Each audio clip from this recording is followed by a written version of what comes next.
ہم پر بھی وہ رحمت کا ایک قطرہ پڑ جائے، ہم پر بھی ایک چھینٹا پڑ جائے، ہمارے گناہ بھی معاف ہو جائیں، تو جس کو رب معاف کر دے پھر معاف ہی فرما دیتا ہے، اللہ اس پر ایسا فضل فرما دیتا ہے۔ تو اس لیے ماہ رمضان المبارک کے ان دنوں میں بالخصوص جو آخری ایام چل رہے ہیں، ان ایام میں بہت زیادہ اللہ کے حضور ہمیں توبہ بھی کرنی ہے، اللہ کے حضور ہمیں جھکنا بھی ہے، اور جو چند لمحات بالخصوص جو ہمارے بھائی اعتکاف پر بیٹھے ہیں ان کے لیے تو سبحان اللہ ایک بڑی امید والا ٹائم ہے کہ انہوں نے رہنا ہی مسجد میں ہے، بلکہ دوسرے احباب بھی جن سے ممکن ہو کوشش کریں کہ اس مسجد میں یا جس مسجد میں بھی آپ چاہیں وہ چند لمحے گزاریں، اللہ کے حضور نفل پڑھیں، سجدے کریں، اللہ کو یاد کریں، اور کثرت سے قرآن پاک کی تلاوت، درود و سلام پڑھیں، ماہ مبارک کو الوداع کریں، اس طریقے سے کریں کہ اللہ پاک ہمارے گناہوں کو معاف فرمائے، اور زیادہ سے زیادہ حضور کو یاد کریں، زیادہ سے زیادہ درود و سلام پڑھیں، زیادہ سے زیادہ قرآن پڑھیں، زیادہ سے زیادہ نوافل پڑھیں، تاکہ رب ہمارے گناہوں کو معاف فرمائے۔ اور پھر یہ چیز بھی ذہن میں رکھنی چاہیے کہ یہ بار بار موقع ملتے نہیں ہیں کہ بندہ بخشش کروا لے۔ بس اوقات جوانی ہوتی ہے، بندہ اللہ پاک کو بہت زیادہ یاد کر لیتا ہے، بس اوقات ایسا ہوتا ہے کہ فرصت ہے، گھر کی طرف سے ٹائم مل گیا، بندہ اللہ کو یاد کر لیتا ہے، بعض اوقات صحت ہے، بندہ روزہ بھی رکھ سکتا ہے، اعتکاف بھی کر سکتا ہے، پھر ایک ایسا ٹائم آ جاتا ہے وہ روزہ نہیں رکھ سکتا تو وہ سنت اعتکاف بھی نہیں کر سکے گا۔ اسی طریقے سے ایک ٹائم ایسا آ جائے گا کہ ابھی تو بندہ رکوع سجدے سے نماز پڑھ سکتا ہے، ایک ٹائم آ جاتا ہے کہ پھر روک دیا جاتا ہے، نہیں، اب وہ بیچارہ بیٹھ کے نماز پڑھتا ہے، اب وہ سجدے کی لذت جو تھی وہ رہ جاتی ہے اس کی، وہ جو خدا کی بارگاہ میں جھکنے کا ایک مزہ تھا وہ رہ جاتا ہے۔ تو ان چیزوں کو غنیمت جاننا ہے، ان چیزوں کو بہت بڑی نعمت جاننا ہے کہ میرے اللہ نے مجھے توفیق دے دی ہے، اب مجھے رب کی بارگاہ میں جھکنے کا موقع مل گیا، تو اس کو بڑے بھرپور طریقے سے گزارنا ہے۔ گھر والے وہی رہیں گے جہاں پر ہیں، انہوں نے 1-2-3 گھنٹے میں انہیں کچھ نہیں ہو جانا، دنیا کے معاملات اسی طریقے سے رہیں گے جیسے چل رہے ہیں، انہیں کوئی فرق نہیں پڑ جانا، وہ چلتے ہی رہیں گے، لیکن اللہ کے حضور اللہ کو راضی کرنے کے لیے ایسا رب کو یاد کریں کہ ماہ مقدس ہے، رمضان المبارک ہے، جمعہ کا دن ہے، مسجد ہے، اور حدیث بھی بتاتی ہے کہ بالخصوص عصر کے بعد ایسے لمحات ہوتے ہیں جمعہ والے دن جس میں اللہ دعائیں قبول فرماتا ہے۔ تو یہ ساری چیزیں اکٹھی ہو کے جمع ہو گئی ہیں، تو اللہ کے حضور اللہ کو منانے کی کوشش کرنی ہے، اور پھر اللہ کی خفیہ تدبیر سے بھی ڈرنا ہے۔ بعض اوقات بندہ خود کو سمجھ رہا ہوتا ہے کہ میں پتہ نہیں وہ کتنا اچھا اور کتنا نیک کام کر رہا ہوں، لیکن وہ سارے کرنے کے ساتھ اس کو اللہ سے بھی ڈرنا ہے۔ حضرت سیدنا محمد بن نعیم رحمۃ اللہ تعالیٰ علیہ سے مروی ہے، آپ فرماتے ہیں کہ آقا علیہ السلام کا فرمانے عالی شان ہے کہ میرے پاس حضرت جبرائیل امین حاضر ہوتے تو وہ اللہ کے خوف سے کانپ رہے ہوتے تھے۔ حضرت جبرائیل کی بات کر رہا ہوں، وہ اللہ کے خوف سے کانپ رہے ہوتے تھے، اور میں نے ان سے پوچھا بھی یہ جبرائیل اللہ کے خوف سے کیوں کانپتے ہو؟ تو حضرت جبرائیل کہنے لگے جب سے شیطان نے اللہ کی مخالفت کی ہے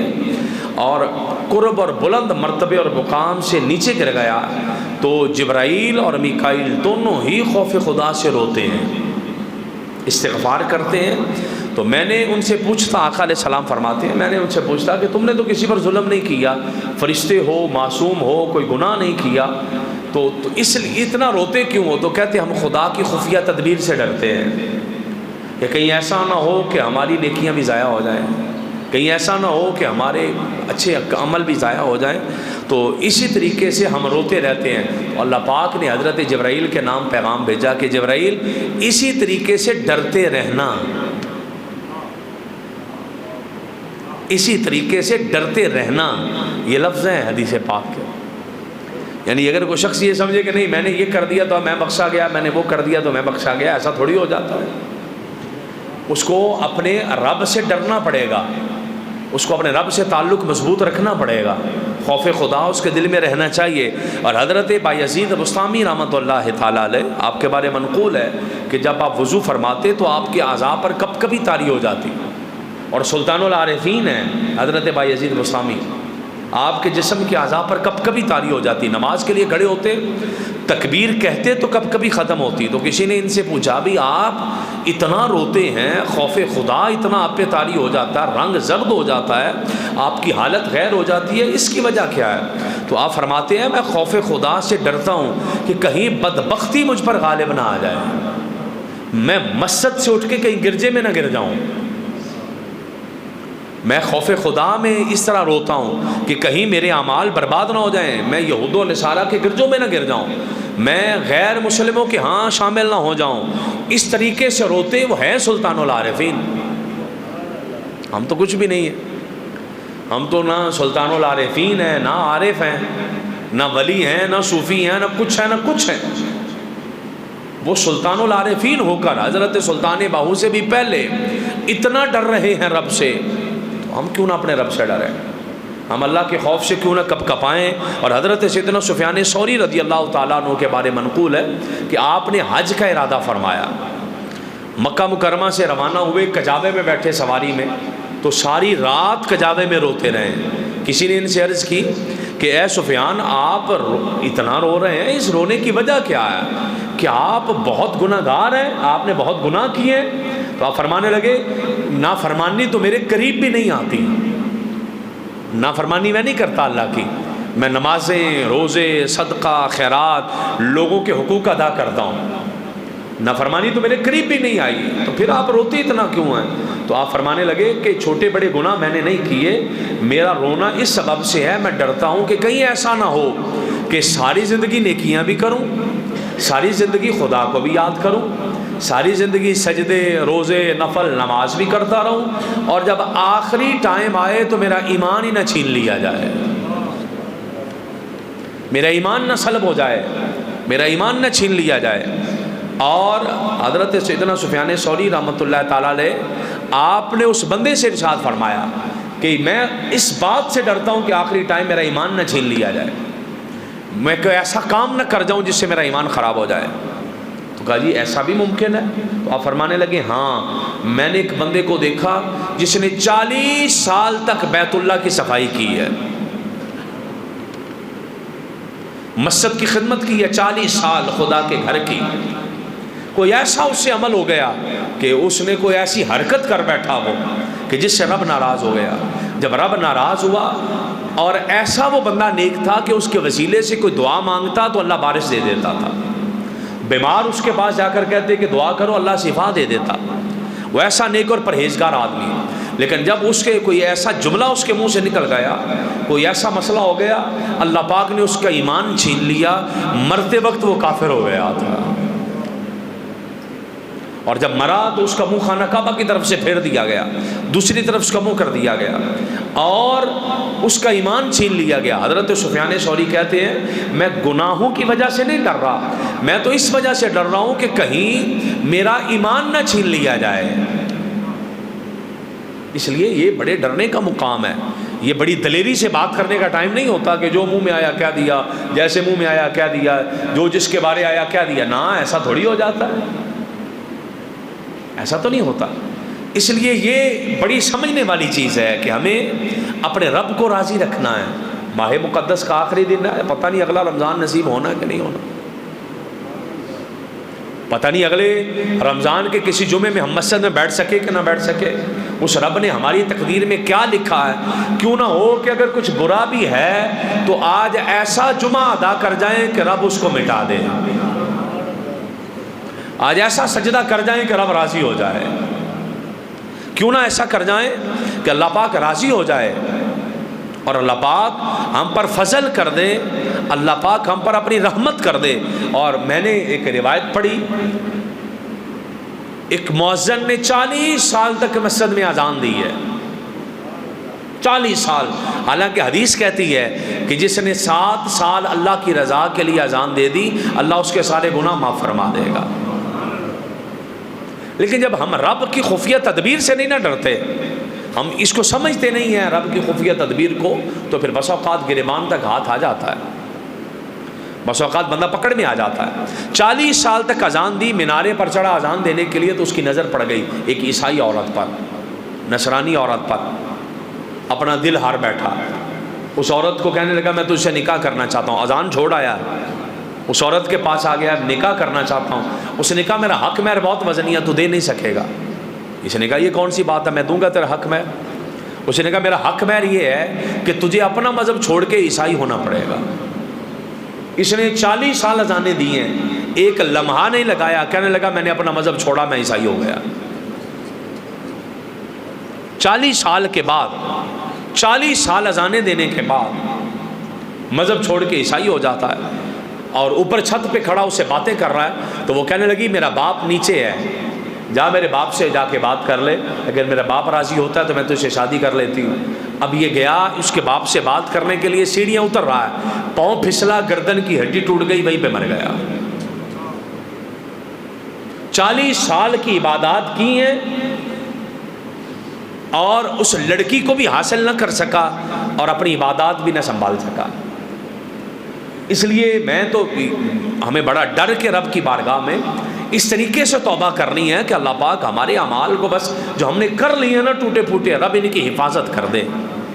رب ہمیں بچا لے کہ کہیں ایسا نہ ہو کہ ہمارا یہ عمل ہی ضائع ہو جائے۔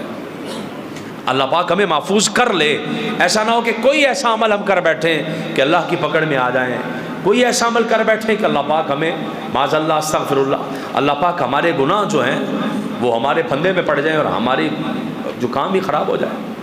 ہمارے جتنے بزرگ پیچھے گزرے ہیں، ساری رات نفل پڑھے ہیں انہوں نے، ساری رات قیام کیا ہے، سارا سال روزے رکھے ہیں۔ حضرت سیدنا امام اعظم ابو حنیفہ رضی اللہ تعالیٰ عنہ 30 سال تک، 30 سال، ایک مہینے کے روزے ہم سے مشکل ہو جاتے ہیں، 30 سال تک حضرت امام اعظم ابو حنیفہ نے ایک رکعت میں پورا قرآن پڑھا ہے۔ 30 سال ایک رکعت میں پورا قرآن پڑھتے رہے، اور آپ کے بارے منقول ہے 40 سال تک عشاء کی وضو سے فجر کی نماز پڑھی ہے، ساری رات اتنا روتے کہ پڑوسیوں کو ترس آ جاتا تھا، پڑوسیوں کو ترس آتا تھا آپ پر، آپ کی آہو بکا دیکھ کر، اور آپ کی جہاں پر وفات ہوئی، آپ نے اس مقام پر جس جگہ آپ کا انتقال ہوا، روح نکلی، 6000 مرتبہ قرآن پاک وہاں پر پڑھا ہوا تھا، 6000 مرتبہ وہاں پر آپ نے ختم قرآن کیا، باقی ادھر ادھر جتنے پڑھے وہ الگ ہیں، اس جگہ پر 6000 مرتبہ ختم قرآن کیا ہوا۔ اور حضرت سیدنا امام اعظم ابو حنیفہ رضی اللہ تعالیٰ عنہ سے عبادت کیسی تھی کہ ایک شخص حضرت ابی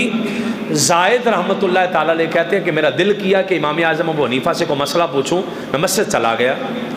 عشاء کی نماز آپ نے پڑھائی، میں نے آپ کے پیچھے عشاء کی نماز پڑھی، لوگ جانے لگ پڑے گھر کو، میں نے کہا جب لوگ چلے جاتے ہیں تو میں جا کے ان سے مسئلہ پوچھتا ہوں، میں بھی بیٹھ گیا ان کے پیچھے، لوگ جا رہے ہیں، سارے لوگ چلے گئے، حضرت سیدنا امام اعظم ابو حنیفہ رضی اللہ تعالیٰ عنہ نے دیکھا لوگ چلے گئے ہیں، تو آپ اٹھ کے مصلی پہ کھڑے ہو گئے اور آپ نے نفل پڑھنا شروع کر دیا، نفل شروع ہو گئے، امام نفل پڑھنے شروع کیے، اور قرآن کی ایک آیت آ گئی نفل کے دوران، تلاوت کے دوران، فمن اللہ علینا ووقانا عذاب السموم، کہ اللہ نے ہم پر احسان کیا کہ اس نے ہمیں آگ کی تپش سے بچا لیا، آگ کی، جہنم کی آگ کی تپش سے بچا لیا، اللہ کا ہم پر احسان ہے۔ اس آیت پر آئے نفل پڑھنے کے دوران، ساری رات نفلوں میں پھر یہی آیت پڑھتے گئے، اور فجر کی اذان کا ٹائم آ گیا، آپ نے نفل مکمل کیے، سلام پھیرا، میں حیران رہ گیا کہ میں مسئلہ پوچھنے آیا تھا، میں بھی روتا رہا، وہ بھی روتے رہے نفلوں میں، وہ بھی ذکر خدا کرتے رہے، میں بھی ذکر خدا کرتا رہا، یہ کیفیت تھی ان لوگوں کی، اس طریقے سے ان لوگوں نے رب کو یاد کیا۔ اور حضرت سیدنا امام اعظم ابو حنیفہ رضی اللہ تعالیٰ عنہ سے ہی منقول ہے کہ آپ مسجد میں بیٹھ گئے عشاء کی نماز کے بعد، تو ایک قاری قرآن نے تلاوت کی، قرآن کی ایک آیت پڑھی، اذا زلزلت الارض زلزالہا، کہ جب زمین کو اچھے طریقے سے ہلا دیا جائے گا، قیامت کے قریب ایک زلزلہ آ جائے گا اور زمین کو ہلا دیا جائے گا، اس نے یہ آیت پڑھی تو ساری رات حضرت امام اعظم ابو حنیفہ نے اپنی داڑھی مبارک پکڑ لی، اللہ کے خوف سے تھر تھر کانپتے رہے اور روتے رہے، داڑھی گیلی ہو گئی، آپ کے کپڑے گیلے ہو گئے، اور اپنے گریبان کو پکڑ کے، اپنی داڑھی کو پکڑ کے کہنے لگے ہمیں چھوٹے چھوٹے گناہوں پر بھی سزا ملنی ہے، ہمیں چھوٹے چھوٹے گناہوں پر بھی سزا ملنی ہے، ہمیں چھوٹے چھوٹے گناہوں پر بھی سزا ملنی ہے۔ ساری رات یہ جملہ دہراتے رہے اور کہتے رہے میرے مالک تیری بارگاہ میں التجا ہے، میرے گناہوں کو معاف کر دے۔ ایسے لوگ جنہوں نے 40 سال تک نیکیاں کی ہیں، ان کی کیفیت یہ ہے، ہم تو کسی کھاتے میں نہیں آتے، ہم سے تو رمضان کی پوری نمازیں بھی شاید کما حقوق نہیں پڑھی گئی، ہم سے تو شاید تراویحوں کا حق بھی ادا نہ ہوا، ہم سے تو شاید روزوں کا بھی کما حق ادا نہ کر سکے، ہم تو وہ عبادات کر ہی نہ سکے تو حضرت سیدنا امام اعظم ابو حنیفہ رضی اللہ تعالیٰ عنہ جیسے لوگ ایک ایک آیت پہ ساری رات رو رہے ہیں، اور آپ کا جب وصال ہو گیا، انتقال ہو گیا، تو کسی نے خواب میں پوچھا ما فعل اللہ بکا، کیا بنا آپ کے ساتھ؟ تو کہنے لگے خوف خدا میں روتا رہا ہوں، اللہ نے میرے سارے گناہ معاف فرما دیے ہیں۔ ہمیں نا اپنے رب سے تعلق جوڑنا ہے، یہ دنیا داری بھی کریں، دنیا بھی کمائیں کھائیں، بچے بھی پالیں، گھر بار سارے معاملات کریں، لیکن اپنی زندگی کا کچھ حصہ رب کے ساتھ بھی جوڑنے والا رکھ لیں کہ جس میں خالصتاً تعلق رب کے ساتھ ہو۔